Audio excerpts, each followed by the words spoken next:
Stay focused. Number 5. First of all, I'm going to go with my number 5 first. And this is a team that got added once we decided we were going to take South Carolina out of the mix. And I have Michigan. Most of my dislike for Michigan basically comes from Jim Harbaugh. I'm not a big fan. He's a crazy guy.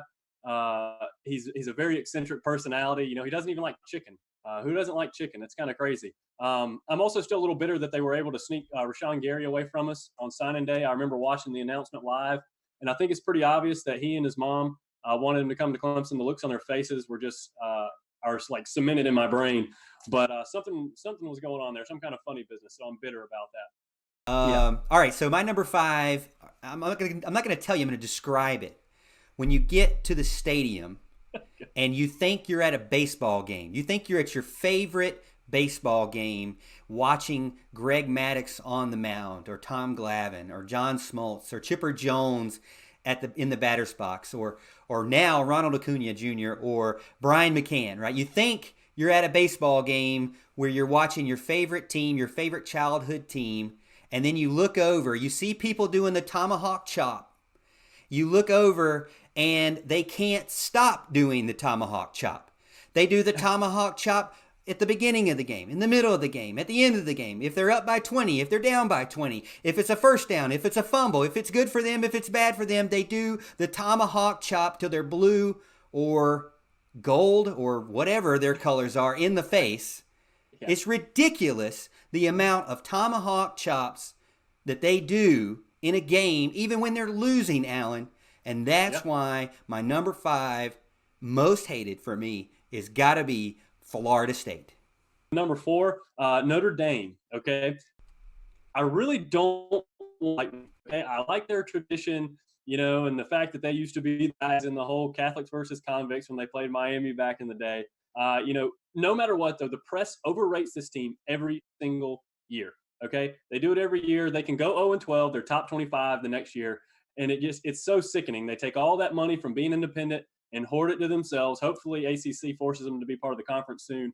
Notre Dame and their uppity fan base, I'm putting at number 4. My number 4 is Oklahoma, and they're one of the reason why. Okay, my brother-in-law is a big Oklahoma fan, right? And when I first met him, he is such a Clemson hater. It just got on my nerves. Now he's gotten a lot better. So Tim, if you're watching, which I don't think you are, because you don't like Clemson, I know, but he didn't like Clemson to the point where I thought he was a Gamecock fan. That's how much he didn't like Clemson. And I feel like if you live in Clemson, you shouldn't hate Clemson that much. I mean, you see how beautiful the area is. You see how awesome the stadium and the facilities are. And you see the great fans showing every single Saturday, whether it's Furman or whether it's Oklahoma or whoever it may be. You got to think that this is a pretty cool college town. But for whatever reason, he just does not like Clemson. But anyways, I'm moving on from that. I'm letting that go. I'm forgiving him. I understand. But I get it. But it always seems to be their time. It's kind of like Notre Dame. They keep saying, oh, okay, this is where they're going to take over. This is when they're going to win it all. This is when they've got all the offense that just kills it. They even had Brent Venables for 15 years? And Bob Stoops was just so in love with his own brother that he didn't promote Brent Venables right from in his own staff. And that, to me, is just unforgivable offense. Look at how great he's doing. Thankfully, he did it.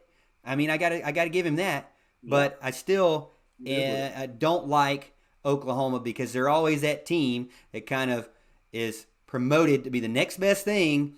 And then where are they? They never can get a defense. It's just like LSU. Every single year, you don't have an offense. Oklahoma's the opposite. You mean to tell me you are grown men, adults, recruiting guys, and every single year your defense is terrible? I just don't get it. I do not get it. I'm going to hit you with number 3 right now. Number 3, Ohio State, okay? Besides, some of the recent recruits we've lost to in the past couple of years, Julian Fleming this year, Raekwon McMillan was a huge guy at linebacker that I was really hoping for. So they've kind of been a thorn in our side in recruiting at times. I mean, it goes back to the Woody Hayes incident for me. Obviously, Woody Hayes punching the Clemson player. Everybody remembers that. It happened before I was born, but I've seen it, so I get it, and I don't like it one bit. Not to mention they're Ohio State. I think they snuck into the playoff a couple of times when they didn't deserve to be there. But they put them in anyways. I mean, they're Ohio State, so that's why they get in. Not to mention the Ohio State University gets really annoying after about the fifth time. So that's all you hear every time you see Monday Night Football coming on, telling us where they're from. It's the Ohio State University. And I just get tired of it. So Ohio State's number 3 for me. I kind of tell you one that you've already gone, but this is my number 3. That's right. We're on number 3, right? That's right. Okay. All right. Just want to make sure. We're good. But I feel like this is like God's gift to college football if you're Catholic. All right. And I haven't liked them since they were promoted to be like a big, giant game against Alabama. It was going to be the game of all games. It was national championship.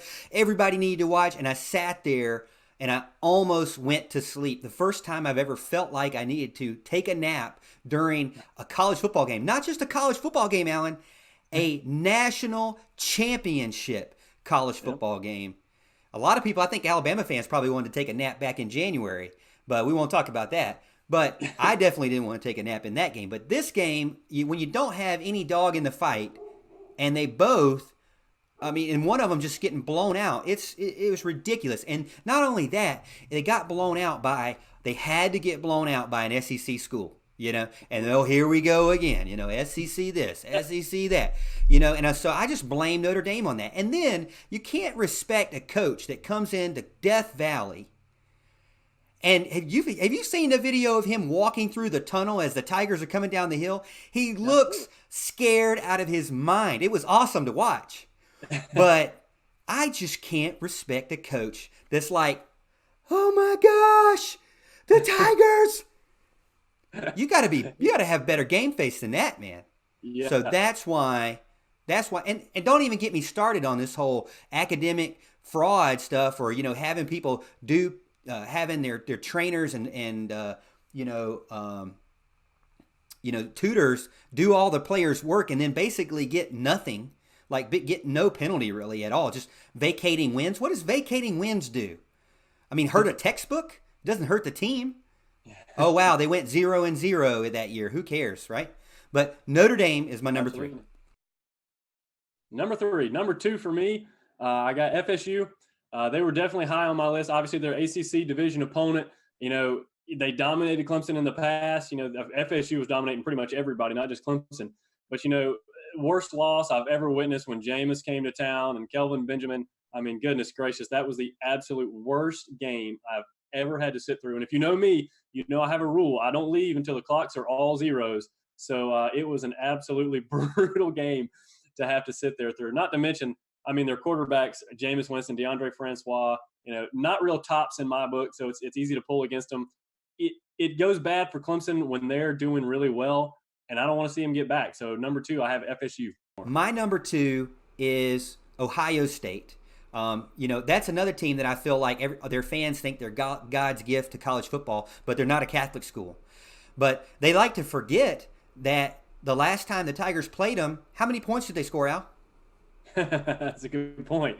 That's a very good point. Exactly. It was 31-0. Happy National Donut Day to the Ohio State Buckeyes, you nuts.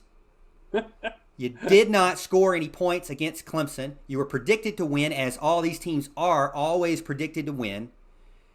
And they are always the next big thing. Oh, guess what? Urban Meyer, bunch of controversy. You know what? You cover up your assistant coach beating up his wife. No respect for you. I'm sorry. The days of Tim Tebow are over for you, Urban Meyer. I hope you never coach again.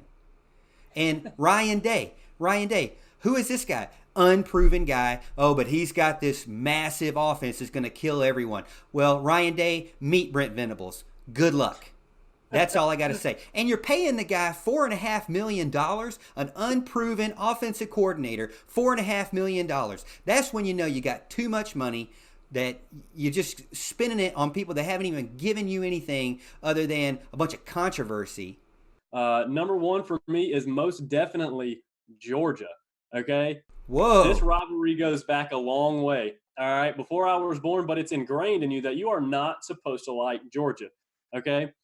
There's plenty of other reasons not to like them. I went to a game, and I remember this game to this day. We come back from the river, actually, we were rafting, in 2003, it was about 1,000 degrees outside, and we got trounced 30-0. I was with my Uncle Butch in that game, and it was absolutely terrible.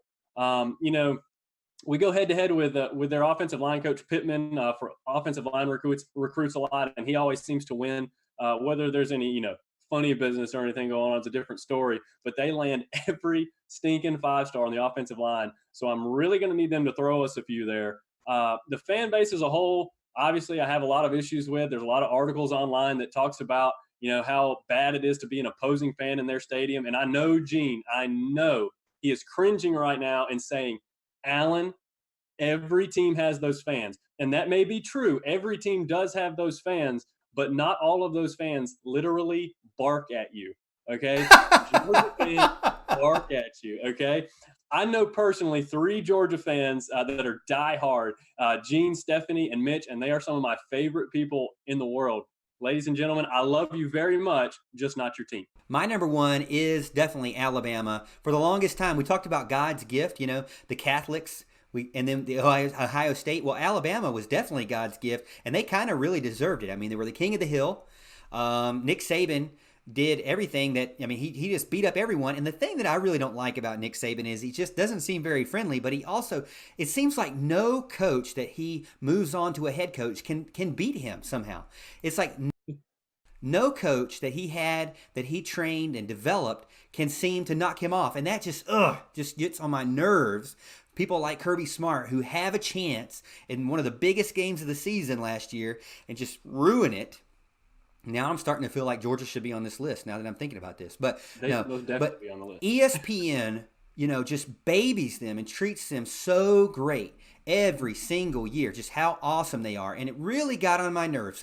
I really didn't notice it until we got to the national championship game. We flew and drove all the way to Glendale, Arizona. We watched that game, Alan. And do you remember at halftime, Clemson and Alabama were going at it, and they were down a little bit at half, I believe, in both games. But they came out and they did a hype video before the players came back out. It wasn't a hype video, though. Normally, if you're in a neutral field, you would show video of one team and video of the other team, right? You would show to hype up the fan base of both. Not when you're at the national championship game. I went there and they played an entire 5-6 minutes of Alabama and then 1 minute of Clemson, and a couple of the clips were them getting intercepted. It was ridiculous. I couldn't believe it, and it just got on my nerves. Well, then we go to Tampa. We go to Tampa the next year, and they do the exact same thing. And the people around me were like, dude, calm down. Calm down. Why are you so upset about this? I'm like, you don't understand. You didn't go to Arizona and see this same crap where they play all these hype videos for the entire stadium to see, and it has nothing to do with Clemson. It always has stuff to do with Alabama. Not on top of the fact that ESPN is just so in love with them. But I will say they are getting more and more in love with Clemson now that Kirk Herbstreit has some family ties with Clemson. But it's still. And then whenever Alabama wins, the team from Columbia seems to think they won. And that gets on my nerves as well, too. You did not beat those teams. You're still a mediocre team in the SEC. You cannot pretend like you're better than everyone because Alabama was better than everyone. Was better than everyone.